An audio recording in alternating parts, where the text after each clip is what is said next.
Moja ya sifa ya mtoto ni kutoweza kujisimamia mwenyewe. Hiyo ni sifa moja kubwa ya mtoto. Na sifa kubwa ya kwamba huyu mtu amebatilisha mambo ya kitoto ni kuweza kujisimamia mwenyewe. Hata katika imani ndivyo ilivyo. Hata katika mwili ndivyo ilivyo. Mtoto akishaanza kujiogesha mwenyewe na kujivalisha mwenyewe, unaanza kuongea naye kama mtu mzima. Huwezi kuongea na mtoto kama mtu mzima wakati akitaka kwenda chooni mpaka umvue nguo. Bado utaongea naye kama mtoto mdogo. Akishaanza kujiandaa, anajiogesha mwenyewe, anajivalisha mwenyewe, yale mambo ya kitoto automatically yanabatilika. Unaanza kuongea naye kama mtu mzima. Kwa kuwa huyu mtu ameyabatilisha mambo ya kitoto. Usipoyabatilisha mambo ya kitoto, unapokea kwa sehemu. Ukiyabatilisha mambo ya kitoto, unapokea ile iliyo kamili. Nini maana yake? Kuna tabia za kitoto kuto kujisimamia mwenyewe, za kiroho. Ibada ambako usisitizwe kwamba unatakiwa kuja kwenye ibada, ni tabia za kitoto. Ibada unachagua, niende leo, niende nisiende. Yaani ukiona unawaza kama uende ama usiende, ujue bado tabia za kitoto hazijabatilika kwako. Seli mpaka ufanye kusitizwa seli, kwamba hakikisha, jamani hakikisheni wana seli mnakuja, atakayewahi tutampa zawadi, ujue pana utoto hapo. Hapo mambo ya kitoto bado ni mengi. Unapoona mnavutana kwenye mambo kadha wa kadha ya kazi ya Mungu, bado utoto haujabatilika.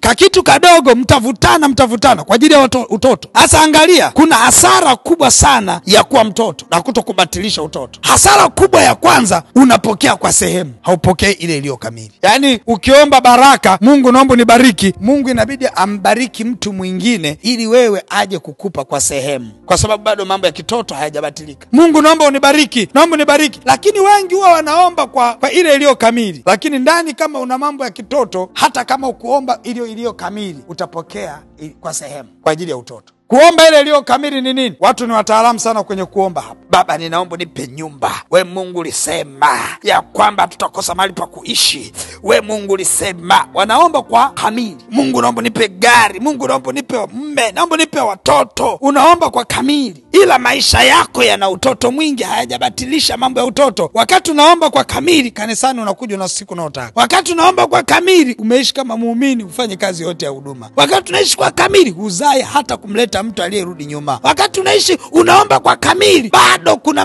matendo yanayoonyesha kwamba utoto bado haujabatilika kwako.